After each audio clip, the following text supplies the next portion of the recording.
Welcome to this week's episode of Gods and Monsters by E. King, read by me, E. King. Each week, MetaStellar is bringing you a new episode of Gods and Monsters, both in print and on audio YouTube. Thank you for joining us. And now, this week's episode, number 42, Death and Memory. Last week, Jasmine turned Jeremy into a vampire, and Jeremy turned Beethoven into a vampire cat. Beethoven ran away and began eating cats and dogs and, eventually, children. Jasmine abandoned Jeremy. And now, chapter 133, Jeremy. San Francisco, 1910, Metamorphosis. One night, Jeremy sees a woman pirouetting along the cobbles, light as a whisper. Her dance calls to Jeremy, a breeze across the sea of loneliness. He bites without thinking, scooping her drained body into his arms and sprinting her into the cellar of an abandoned house. He watches as she twists and writhes, her mouth opening and closing in a quest for air. Puncturing his wrist, he forces it against her mouth. Feeling his blood, his being flow into her is like a homecoming. As she lies there, pale and not yet conscious on the floor, he leaves. It's almost dawn. Outside, a heap of old newspapers gently rises and falls inside the doorway of a shop. Jeremy looks at the paper. The gray edges curl upward with the heat of his desire. Smoke rises in the air, mingling with the fog. Under the blanket of an ash, curled into a ball against the cold, lies an old woman. She doesn't even have time to scream. Jeremy's teeth sink into her withered neck as easily as hope. He cradles her in his arms like a lost child.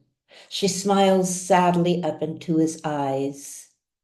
Carrying her down to where Pamela lies beneath the earth, he presses the old woman's shriveled wrist against Pamela's open mouth. She sucks hungrily. Unlike Jeremy, Pam doesn't gag even once. Chapter 134, Pamela, San Francisco, 1910. Transformations. Pamela is flying along cold brick lanes. An owl calls wistfully in the night. Low clouds hang like promises above the bay. She barely feels the bite, just two tiny pricks in the back of her neck. When she awakens, she is underground. It's dark, very dark, but she can see. Her pupils are expanding, her insides whirling. She feels herself dissolving, twisting, turning. She tries to breathe but finds no air. She opens her mouth to scream but has no sound. She struggles, arms flailing, trying to rise from uncharted depths. And then a new pain grips her. It is an emptiness, a hunger deep and painful. Something has held her gasping mouth. It's warm and rich. It fills the desolation of her soul with comfort. She laps greedily, solace for mind and body. It isn't until later, after she sees the waxen husk of an old woman, drained and still, that she understands. Pam never returned to the small apartment on Mission Street. She never sees Sarah again. She knows what will happen. Pamela is 24. She takes what solace she can with the one who has given her immortality, Jeremy, her vampire lover. I hate rough edges, Nana says. Half-finished garments that unravel. A cloth begins well, cut from the current style, the thread appropriate to time, place, and person, and then this, a change but not an ending. The cloth cannot continue to be woven, nor can it be cut. There's no conclusion. Enough patterns like this, and there will be no need of us. Don't worry, sister, Asia smiles. There will always be need of us. There are always endings. Chapter 135, San Francisco, 1911 to 1961. Loneliness. Vampires are solitary by nature. They may fall in love, but it never works out. The relationship of two large predators lacking offspring to protect is doomed. Inevitably, prey gets scarce. Hunger trumps love. Need precludes desire. Still, Pamela and Jeremy stay together from 1911 to 1961, an interminable time for two such creatures. Perhaps it is because neither ever had the love of a family. Without each other, they are lost, doomed to eternal solitude. They sleep in basements in the Tenderloin. They do not need coffins. It's enough that it's dark and cool. Like most vampires, they prey on the homeless and the lost, not because of conscience, but because of ease, convenient, and fear of discovery. Vampires are not cuddly creatures. Despite their need, Pamela and Jeremy are no different. Although they make love and lie in each other's cool arms, they sleep apart. The time when they lie at twilight and just before dawn, cradled in each other's arms, is the sweetest either have ever known. Before you, there was no one. Bee, my cat, was the only one I had to love, the only one who loved me, or so I thought. Jeremy sighs, caressing Pam's auburn hair. I changed him. I wanted to keep him with me forever, and instead, I turned him into a monster. Life does that. At least it has for me. Turns love and hope and music into something terrible and deadly. Pam kisses his lips into silence. I once had someone tell me a ship in the harbor is safe, but ships are not built for harbors, nor life for safety. What we think is true turns out to be illusion, time and again. But I know I love you, Jeremy. I love you now and for forever. Jeremy smiles. Forever is a long time, even for us, my darling. The only time we are not totally alone, not locked inside the shell of a body, is when we are joined together, lips fused to lips, breathing as one, blood pulsing in unity, in harmony. But it's so brief, that time of joining. We lie in each other's arms as if parting were not so near, so inevitable. But at any moment, even that one, the earth could split and we'd be torn asunder. Instead, we part each night as if it were normal, as if we're certain to see each other in a few hours. I guess it's the only way to make the great loneliness of existence possible. From that first instant, I saw you dancing like light down dark streets, singing a song only you could hear, a melody that radiated between the alleys, making the cobblestones sing. I wanted you. I had to bite. I had to taste your sweetness, hoping some glorious piece of that inner harmony would flow into my veins and make me whole. And yet, we are all alone in ourselves, always and forever, especially us who have no end in sight. It is the loneliest way to be. I think somehow I must have always known that. deep inside and couldn't bear it. I hoped love alone was enough for redemption. But my love for B turned him into a monster, and my love for you has made you a... Pamela put one cold finger to his lips. Shh, she says. She kisses him, tasting blood. It makes her hungry.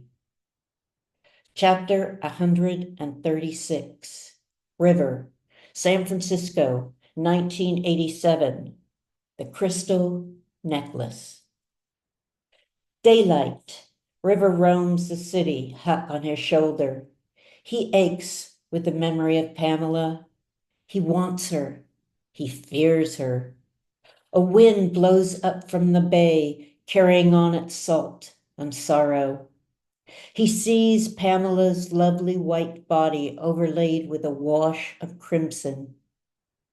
In the window of a small boutique, something glistens.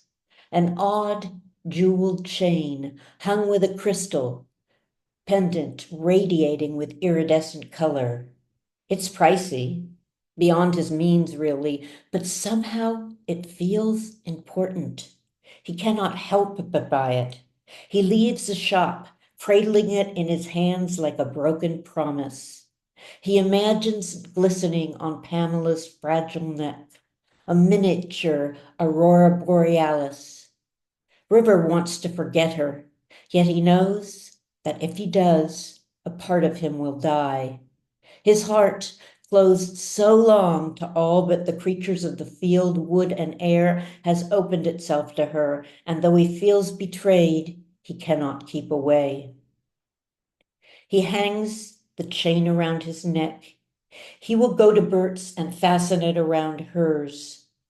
Then he will leave, never to return, the prism remaining, a crystal kiss, a tangible memory, a concrete regret.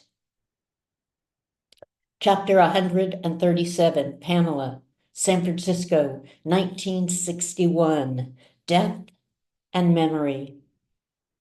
In 1961, workers building a subway in the Tenderloin knocked through the basement of an old building. For an instant, they could have sworn they saw a young man of unearthly beauty, white and brilliant as a star. But at that moment, a board drops into the cellar and the vision dissolves. The basement floor is empty, containing only dirt and ash.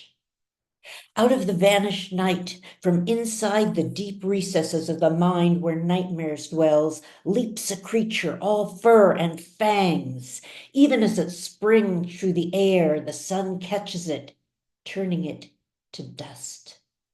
Its ashes fall into the basement, sparkling like a million tiny white moth wings burnt into nothingness by flame. The men blink.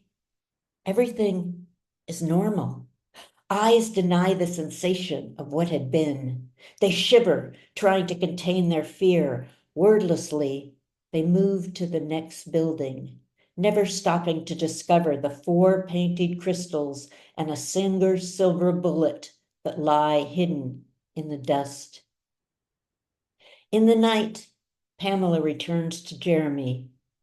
When she discovers the cellar, roof gone, exposed to the sky, she throws back her head and howls.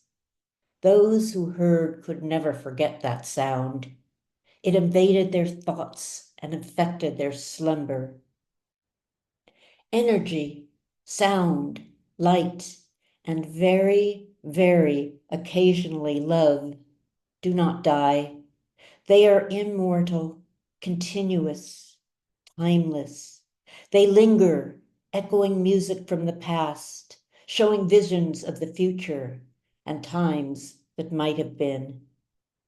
That is why on certain moonless nights, under a dark sky, a boy with seal black hair and emerald eyes can be seen in the Tenderloin, playing a fiddle to a midnight cat. The cat weaves around his legs as he plays, forming the sideways 8 of infinity, as if binding him with the mysteries of the universe. Passers-by often pause, straining to hear the music, thinking to drop a few coins. But the boy has no hat to put money into, and his fiddle makes no sound. Confronted by the light of car headlights or cell phone camera, the boy and cat vanish, leaving only the fragrance of loss and violets in the air. The bystanders wander off, shaking their heads, forgetting the vision, but remembering the scent. That night, they will be especially tender to their loved ones. Arguments will dissolve like sugar in water. Disagreements will be seen for the silly waste of time that they are. Their sleep will be filled with dreams of starlight, seagulls, and the sweetest music they have ever heard. And on the next full moon, without even knowing why, they will stroll out to the Tenderloin, searching for a silent symphony. Pamela, however, is alone again, alone and lonelier than she has ever been. Join us next week when Pamela roams the city, spending each night in a different place. If instinct had not pushed her underground, she would have stayed outside to greet the dawn. She would have welcomed it. A brief burning and then nothing. A fleeting agony in exchange for oblivion. A small price to pay for cessation of sorrow. Thank you for joining us. Hope to see you next week. Bye-bye.